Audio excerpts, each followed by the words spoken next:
क्या आपने कभी सोचा है कि मिस्र की वो रहस्यमयी कहानियां जो एलियंस की थ्योरीज, हॉरर फिल्मों और म्यूजियम की डरावनी प्रदर्शनी का हिस्सा थीं, उनमें से कई का रहस्य अब सुलझ चुका है? क्या आप तैयार हैं एक ऐसी यात्रा पर जहां सदियों पुराने राज आधुनिक विज्ञान की रोशनी में उजागर होते हैं?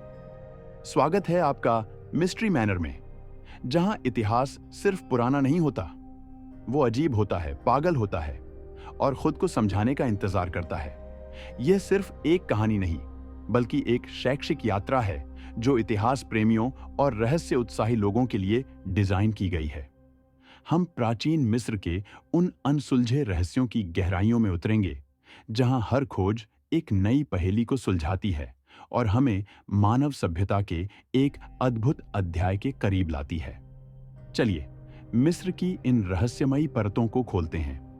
सचमुच लिपटे हुए परतों को। प्राचीन मिस्रवासी मृत शरीरों को संरक्षित करने की कला में अद्वितीय थे।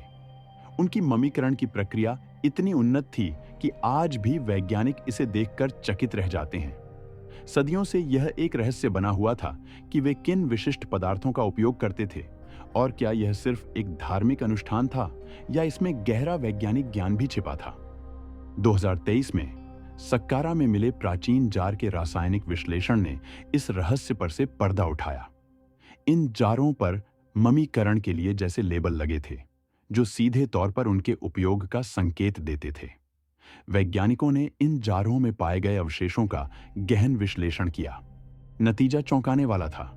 जुनिपर ओनेल, मधुमक्खी का मोम, अरंडी का तेल, खासकर सिर के लिए, पिस्ता के पेड़ की रेजिन और जानवर की चर्बी।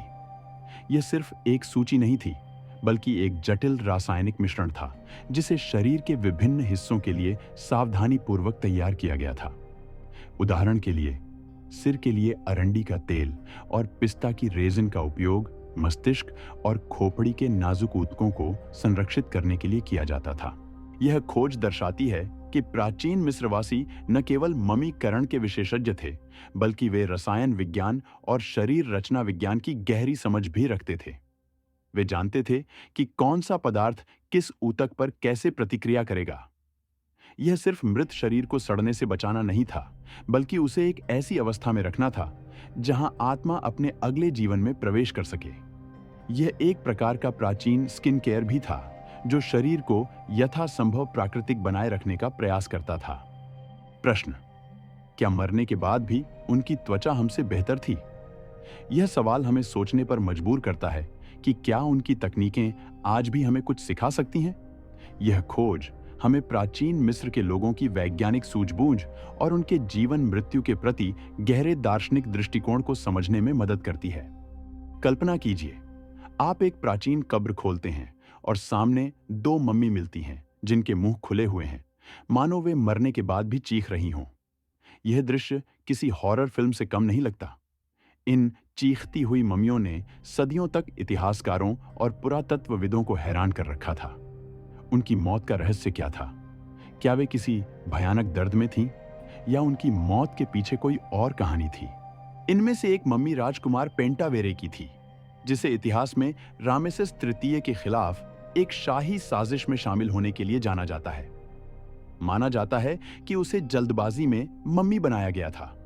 शायद उसके अपराध के कारण उसे उचित मम्मीकरण संस्कार नहीं मिले थे। उसकी विकृत अभिव्यक्ति को उसके दर्दनाक अंत से जोड़ा गया। दूसरी मम्मी एक अज्ञात महिला की थी, जिसे अज्ञात महिला ई के नाम से जाना जाता है। उसे सम्मान के साथ दफनाया गया था, लेकिन उसका चेहरा डर और पीड़ा से जकड़ा हुआ था। 2024 की सीटी स्कैन रिपोर्ट ने इस रहस्य को और गहरा कर दिया। स्कैन से पता चला कि मौत के समय उसके सारे अंग सही सलामत थे। कोई बाहरी चोट या बीमारी का स्पष्ट संकेत नहीं था। वैज्ञानिकों ने कैडावेरिक स्पाज्म की थ्योरी पर विचार किया, एक दुर्लभ घटना जिसमें अत्यधिक दर्द या सदमे के कारण शरीर मरने के तुरंत बाद अकड़ जाता है। यह थ्योरी बताती है कि महिला को शायद अचानक और तीव्र पीड़ा का अनुभव हुआ होगा, जिससे उसकी मांसपेशियां संकुचित हो गईं और उसका मुंह खुला रह गया।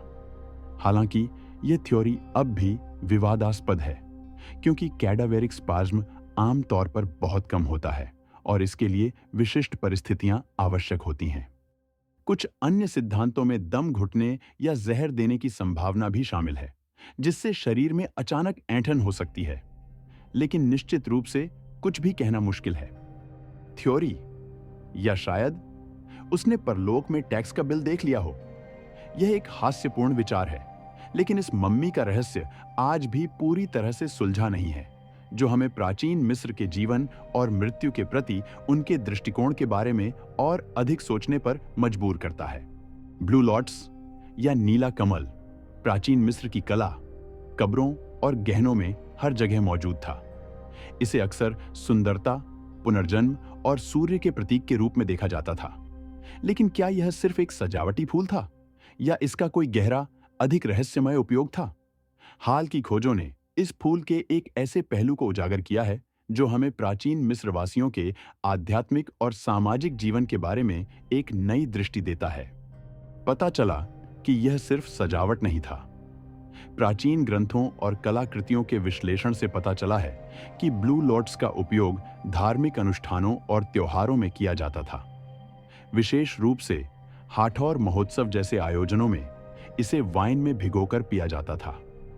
यह माना जाता था कि ब्लू लोटस में ऐसे साइकोएक्टिव गुण होते हैं जो पीने वाले को दिव्य दर्शन या एक परिवर्तित चेतना की स्थिति में ले जा सकते हैं।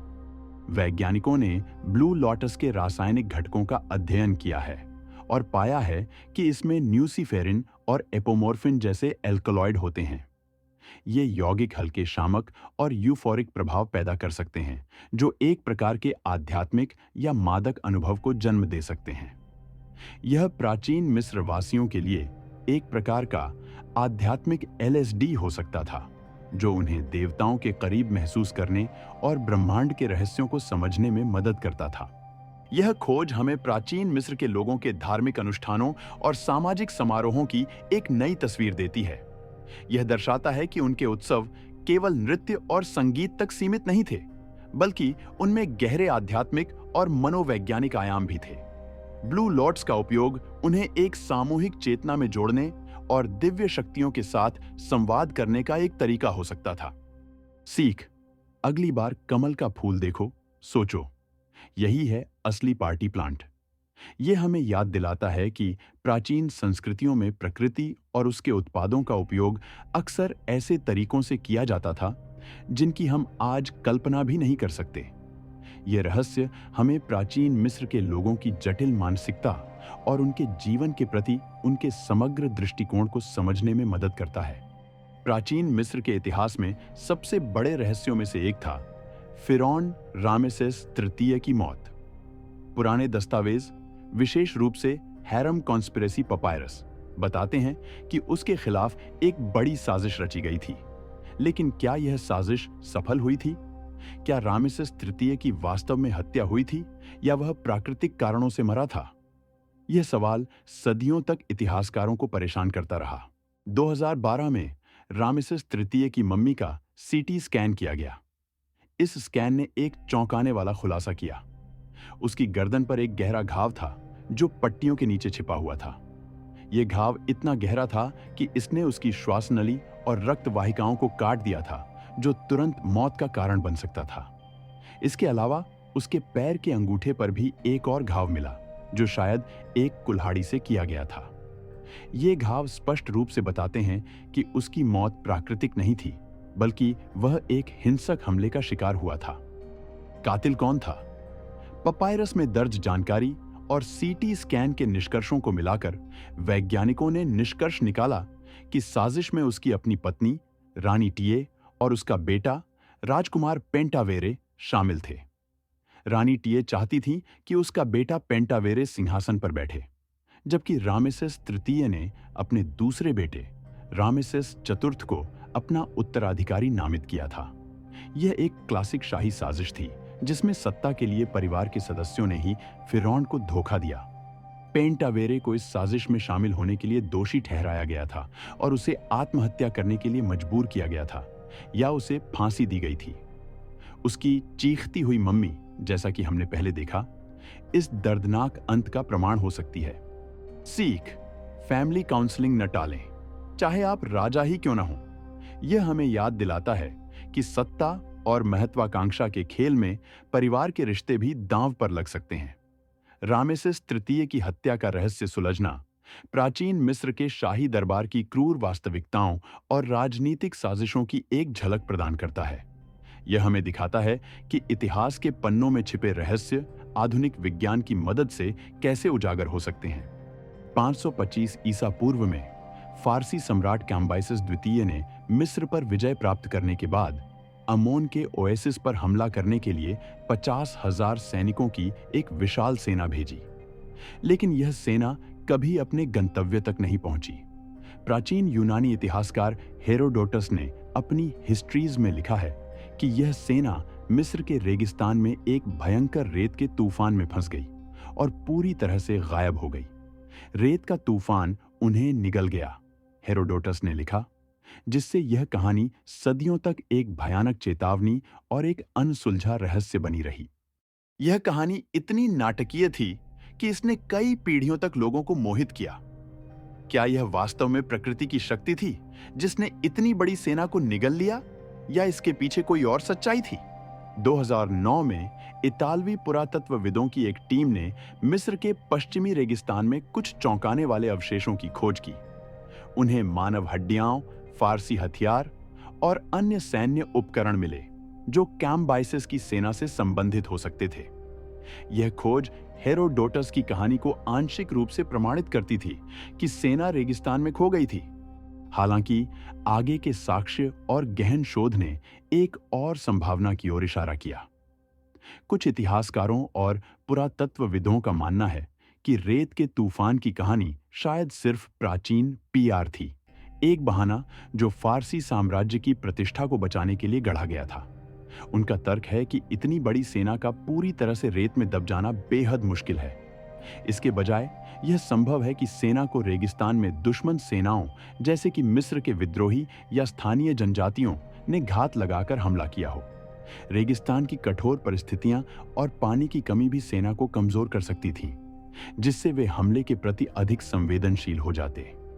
प्रश्न: क्या ज्यादा डरावना है, रेत में दफन होना या झूठी कहानी में?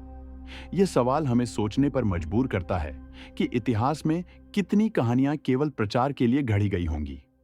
कैम्बाइसिस की सेना का रहस्य हमें याद दिलाता है कि इतिहास को हमेशा एक आलोचनात्मक दृष्टिकोण से देखना चाहिए, क्योंकि कभी-कभी सबसे नाटकीय कहानियों के पीछे भी एक अधिक जटिल और कम शानदार सच्चाई छिपी होती है। प्राचीन मिस्र के फिरौन थुतमोस द्वितीय का शासनकाल लगभग 1452 से 1469 ईसा पूर्व तक रहा। वह प्रसिद्ध रानी हतशेपसूत का पति और फिरौन थुतमोस तृतीय का पिता था। हालांकि उसकी कब्र का सटीक स्थान और उसकी मम्मी का भाग्य सदियों तक इतिहासकारों के लिए एक रहस्य बना रहा। उन्हें नहीं पता था कि उसे कहां दफनाया गया था, और उसकी मम्मी को कई बार स्थानांतरित किया गया था, जिससे उसकी पहचान और भी मुश्किल हो गई थी। 2022 में पुरातत्वविदों ने एक कब्र की दोबारा जांच शुरू की, जिसे पहले रानी हतशेपसूत की नर्स की कब्र माना जाता था। यह कब्र किंग्स की घाटी में स्थित थी और कई दशकों से इसका अध्ययन नहीं किया गया था। जब टीम ने कब्र के अंदरूनी हिस्सों की गहराई से जांच की, तो उन्हें कुछ ऐसे संकेत मिले जो पहले अनदेखे थे। 2025 में भविष्य की खोज का अनुमान, गहन विश्लेषण और नए डेटा के आधार पर यह सामने आया कि यह कब्र वास्तव में थुतमोस द्वितीय की थी। यह एक बड़ी सफलता थी, क्योंकि इसने एक लंबे समय से चले आ रहे रहस्य को सुलझाया। हालांकि उसकी मम्मी इस कब्र में नहीं मिली। फैक्ट: मिस्र का पहला राजा जिसने पोस्टमार्टम हाउस शिफ्टिंग झेला। यह पता चला कि थुतमोस द्वितीय की मम्मी को पहले ही निकालकर दूसरी जगह रख दिया गया था। ऐसा अक्सर प्राचीन मिस्र में होता था, जब कब्र लुटेरों से बचाने या बाढ़ जैसी प्राकृतिक आपदाओं से बचाने के लिए मम्मियों को सुरक्षित स्थानों पर स्थानांतरित किया जाता था। थुतमोस द्वितीय की मम्मी को 19वीं शताब्दी के अंत में डियर एल बहरी में एक शाही मम्मी कैश में पाया गया था, जहां उसे कई अन्य फिरौनों की मम्मियों के साथ रखा गया था। यह खोज हमें प्राचीन मिस्र के फिरौनों के अंतिम विश्राम स्थलों की जटिलता और उनके संरक्षण के लिए किए गए प्रयासों के बारे में बताती है। यह दर्शाता है कि कैसे एक फिरौन की मम्मी को उसकी मूल कब्र से हटाकर सदियों तक गुमनाम रखा जा सकता था और फिर आधुनिक विज्ञान की मदद से उसकी पहचान दोबारा स्थापित की जा सकती थी। थुथमोस द्वितीय की दोबारा खोज हमें इतिहास के उन अनछुए पहलुओं को समझने में मदद करती है जो हमें प्राचीन मिस्र के जीवन और मृत्यु के प्रति उनके दृष्टिकोण के बारे में और अधिक जानकारी देते हैं। फिरौन तुतनखामुन, जिसे बाल फिरौन के नाम से भी जाना जाता है, प्राचीन मिस्र के इतिहास में सबसे प्रसिद्ध शासकों में से एक है, मुख्य रूप से उसकी लगभग अक्षुण्ण कब्र की खोज के कारण। लेकिन उसकी मौत का रहस्य सदियों तक एक पहेली बना रहा। क्या उसकी हत्या हुई थी? क्या वह किसी बीमारी से मरा था, जैसे मलेरिया, या उसकी मौत किसी दुर्घटना का परिणाम थी? 2013 में तुतनखामुन की मम्मी के सीटी स्कैन और डीएनए विश्लेषण ने कुछ महत्वपूर्ण सुराग दिए। स्कैन से पता चला कि उसके पैर में एक गंभीर फ्रैक्चर था और उसके शरीर में मलेरिया परजीवी के डीएनए के निशान भी मिले। इन निष्कर्षों के आधार पर वैज्ञानिकों ने एक सिद्धांत प्रस्तुत किया कि शायद उसकी मौत घोड़े के रथ की दुर्घटना में हुई थी और उसके कमजोर शरीर को मलेरिया ने और भी कमजोर कर दिया था, जिससे वह चोट से उबर नहीं पाया। हालांकि 2023 में एक विशेषज्ञ ने एक और चौंकाने वाला सिद्धांत प्रस्तुत किया। उन्होंने सुझाव दिया कि तुतनखामुन की मौत शायद नशे में खुद ही रथ चलाने के कारण हुई थी। प्राचीन मिस्र के ग्रंथों और कलाकृतियों से पता चलता है कि शराब का सेवन उस समय आम था, खासकर शाही परिवार में। यदि तुतनखामुन नशे में था और रथ चला रहा था, तो एक दुर्घटना की संभावना बढ़ जाती है, जिससे उसे घातक चोट लग सकती थी। नतीजा, शापित राजा नहीं, पार्टी क्रैश किंग थे। यह नया सिद्धांत तुतनखामुन की छवि को एक रहस्यमय और शापित शासक से बदलकर एक युवा और शायद लापरवाह राजा की ओर ले जाता है। यह हमें याद दिलाता है कि प्राचीन शासक भी इंसान थे, जिनकी अपनी कमजोरियां और गलतियां थीं। सीख, प्राचीन समय में भी उबर की जरूरत थी। यह एक हास्यपूर्ण टिप्पणी है, लेकिन यह हमें सोचने पर मजबूर करती है कि कैसे आधुनिक सुविधाएं दुर्घटनाओं को रोकने में मदद कर सकती हैं। तुतनखामुन की मौत का रहस्य हमें प्राचीन मिस्र के शाही जीवन की वास्तविकताओं और एक युवा फिरौन के अप्रत्याशित अंत के बारे में एक नई दृष्टि देता है। यह हमें दिखाता है कि इतिहास के पन्नों में छिपे रहस्य आधुनिक विज्ञान की मदद से कैसे उजागर हो सकते हैं। 1922 में हॉवर्ड कार्टर और लॉर्ड कार्नारवॉन ने फिरौन तुतनखामुन की कब्र खोली। यह एक अभूतपूर्व खोज थी, लेकिन इसके तुरंत बाद कब्र से जुड़े कई लोगों की रहस्यमय मौतें होने लगी। लॉर्ड कार्नारवॉन की मौत कुछ ही महीनों बाद हुई और इसके बाद कई अन्य लोग जो कब्र के संपर्क में आए थे, उनकी भी अप्रत्याशित रूप से मृत्यु हो गई। इसने फिरौन के श्राप की कहानियों को जन्म दिया, जिसने दुनिया भर में सनसनी मचा दी। क्या यह वास्तव में एक प्राचीन श्राप था, जादू का प्रभाव या मम्मी का बदला? यह विचार कि प्राचीन कब्रों में एक रहस्यमय शक्ति होती है जो घुसपैठियों को दंडित करती है, सदियों से लोकप्रिय रहा है। लेकिन वैज्ञानिक हमेशा इन घटनाओं के पीछे तार्किक स्पष्टीकरण खोजने की कोशिश करते रहे हैं।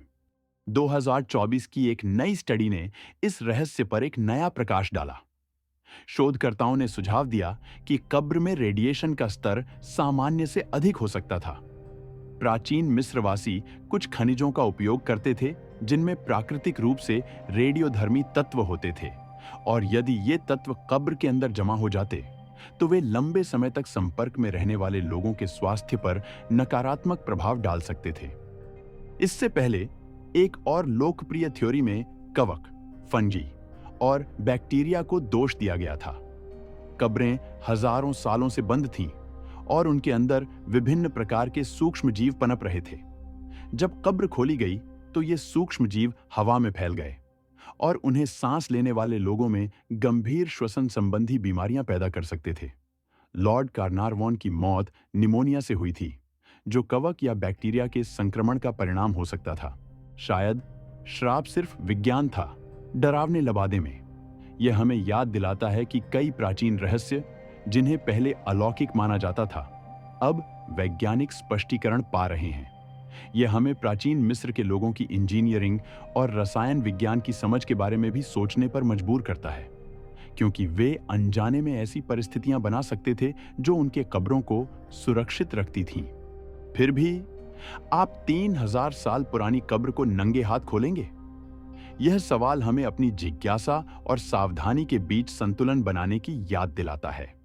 फिरौन के श्राप का रहस्य हमें विज्ञान और अंधविश्वास के बीच की पतली रेखा को समझने में मदद करता है और यह दर्शाता है कि कैसे आधुनिक शोध हमें प्राचीन दुनिया की वास्तविकताओं के करीब ला सकता है। प्राचीन मिस्र की सभ्यता की सबसे आकर्षक विशेषताओं में से एक उनकी जटिल लेखन प्रणाली थी, जिसे हायरोग्लिफिक्स कहा जाता है। ये चित्रलिपि न केवल कलात्मक रूप से सुंदर थीं, बल्कि वे एक पूरी सभ्यता के इतिहास, धर्म और दैनिक जीवन को दर्ज करती थीं। हालांकि सदियों तक हायरोग्लिफिक्स एक अनसुलझा रहस्य बना रहा। कोई भी उन्हें पढ़ नहीं सकता था और प्राचीन मिस्र की कहानियां और ज्ञान एक बंद किताब की तरह थे। यह ऐसा था जैसे बिना फोन के इमोजी पढ़ना असंभव। फिर आया रोजेटा स्टोन। 1799 में नेपोलियन के अभियान के दौरान मिस्र में खोजा गया। यह एक ग्रेनोडायोराइट स्लैब था, जिस पर एक ही फरमान 3 अलग-अलग लिपियों में खुदा हुआ था। हायरोग्लिफिक, डेमोटिक, प्राचीन मिस्र की एक सरलीकृत लिपि, और प्राचीन ग्रीक। यह खोज एक गेम चेंजर साबित हुई। कई विद्वानों ने रोजेटा स्टोन को डिकोड करने की कोशिश की, लेकिन यह फ्रांसीसी विद्वान जीन फ्रैंकोइस शैम्पोलियन थे जिन्होंने 1822 में सफलता हासिल की। शैम्पोलियन ने ग्रीक पाठ का उपयोग करके हायरोग्लिफिक और डेमोटिक लिपियों के अक्षरों और प्रतीकों को समझना शुरू किया। उन्होंने महसूस किया कि हायरोग्लिफिक्स केवल चित्र नहीं थे, बल्कि वे ध्वनियों और विचारों का प्रतिनिधित्व करते थे। उन्होंने फिरौन के नामों को पहचानना शुरू किया, जैसे कि टॉलेमी और क्लियोपैट्रा, और धीरे-धीरे पूरी प्रणाली को डिकोड कर दिया। शैम्पोलियन की सफलता ने प्राचीन मिस्र के अध्ययन के लिए एक नया द्वार खोल दिया। अब कब्रें, मंदिर और पपायरस सिर्फ कलाकृतियां नहीं थीं, बल्कि वे कहानी की किताबें बन गईं। हम फिरौनों के जीवन, देवताओं की पूजा और आम लोगों के दैनिक जीवन के बारे में सीधे उनके अपने शब्दों में जान सकते थे। यह एक ऐसी क्रांति थी जिसने हमें एक खोई हुई सभ्यता के साथ फिर से जोड़ा। खुलासा, वो पवित्र लेख शायद कह रहा था, मेरी बिल्ली को मत छूना। यह एक हास्यपूर्ण विचार है, लेकिन यह हमें याद दिलाता है कि प्राचीन ग्रंथों में न केवल गंभीर धार्मिक और ऐतिहासिक जानकारी होती थी, बल्कि उनमें दैनिक जीवन के छोटे-मोटे विवरण और व्यक्तिगत संदेश भी हो सकते थे। हायरोग्लिफिक्स को पढ़ना सीखना मानव इतिहास की सबसे बड़ी बौद्धिक उपलब्धियों में से एक है, जिसने हमें एक अद्भुत और रहस्यमय सभ्यता की गहराइयों में झांकने का अवसर दिया। गीजा का महान पिरामिड, प्राचीन विश्व के 7 अजूबों में से एकमात्र बचा हुआ अजूबा, सदियों से एक रहस्य बना हुआ है। 2.3 मिलियन से अधिक चूना पत्थर और ग्रेनाइट ब्लॉकों से निर्मित, जिनमें से कुछ का वजन 80 टन तक है। यह संरचना इंजीनियरिंग और निर्माण का एक अविश्वसनीय करतब है। लेकिन प्राचीन मिस्रवासियों ने बिना आधुनिक मशीनों के इसे कैसे बनाया? क्या यह एलियंस का काम था, जैसा कि कुछ लोकप्रिय सिद्धांत सुझाते हैं? एलियन? नहीं। क्रेन? थोड़ा पास। सदियों से विभिन्न सिद्धांत प्रस्तावित किए गए हैं, जिनमें विशाल रैंप, लीवर सिस्टम और यहां तक कि अलौकिक हस्तक्षेप भी शामिल है। लेकिन हाल की पुरातात्विक खोजों ने इस रहस्य पर एक नया और अधिक तार्किक प्रकाश डाला है। 2024 में वैज्ञानिकों ने नील नदी की एक पुरानी, अब सूखी हुई शाखा की खोज की, जो सीधे पिरामिड के पास तक जाती थी। इस शाखा को खूफू शाखा नाम दिया गया है और यह पिरामिड परिसर के बहुत करीब तक फैली हुई थी। यह खोज एक गेम चेंजर थी। इसका मतलब था कि विशाल पत्थरों को दूर की खदानों से नावों पर लादकर सीधे निर्माण स्थल के पास तक लाया जा सकता था। यह खोज इस बात की पुष्टि करती है कि प्राचीन मिस्रवासी जलमार्गों का उपयोग करके भारी सामग्री का परिवहन करते थे। पत्थरों को नावों से वहां तक लाया गया और फिर उन्हें पुली, बेड़ा और हजारों कुशल मजदूरों की मदद से ऊपर उठाया गया। मिस्र के पास लकड़ी के बड़े बेड़े थे और वे जानते थे कि कैसे पानी के स्तर को नियंत्रित करना है ताकि नावों को निर्माण स्थल के करीब लाया जा सके। सच, ये एलियंस का काम नहीं, इंजीनियरिंग का कमाल था। यह हमें याद दिलाता है कि प्राचीन सभ्यताएं कितनी उन्नत थीं और वे अपनी समस्याओं को हल करने के लिए कितनी रचनात्मक थीं। गीजा के पिरामिड का निर्माण मानव दृढ़ संकल्प, संगठनात्मक कौशल और इंजीनियरिंग प्रतिभा का एक शानदार प्रमाण है। यह रहस्य हमें प्राचीन मिस्र के लोगों की अद्भुत क्षमताओं और उनके द्वारा छोड़ी गई अविश्वसनीय विरासत के बारे में सोचने पर मजबूर करता है। हमने प्राचीन मिस्र के कुछ सबसे बड़े रहस्यों को उजागर किया है, लेकिन यह सिर्फ हिमखंड का सिरा है। मिस्र की भूमि अभी भी अनगिनत कहानियों और अनसुलझी पहेलियों को अपने गर्भ में समेटे हुए है। क्या स्फिंक्स के नीचे कोई गुप्त कक्ष है जो अभी भी खोजा जाना बाकी है? क्या क्लियोपेट्रा ने जूलियस सीजर को पहली डेट के बाद घोस्ट कर दिया था, या उनकी कहानी में और भी बहुत कुछ था? नीचे कमेंट करो, हमें बताएं कि कौन सा प्राचीन मिस्र का रहस्य आपको सबसे ज्यादा मोहित करता है, या आप किस रहस्य को सुलझाना चाहते हैं। और याद रखो, मिस्ट्री मैनर में हम सिर्फ इतिहास नहीं समझते, हम उसमें जान डालते हैं, कभी कभी जिंदा, कभी कभी मरा हुआ।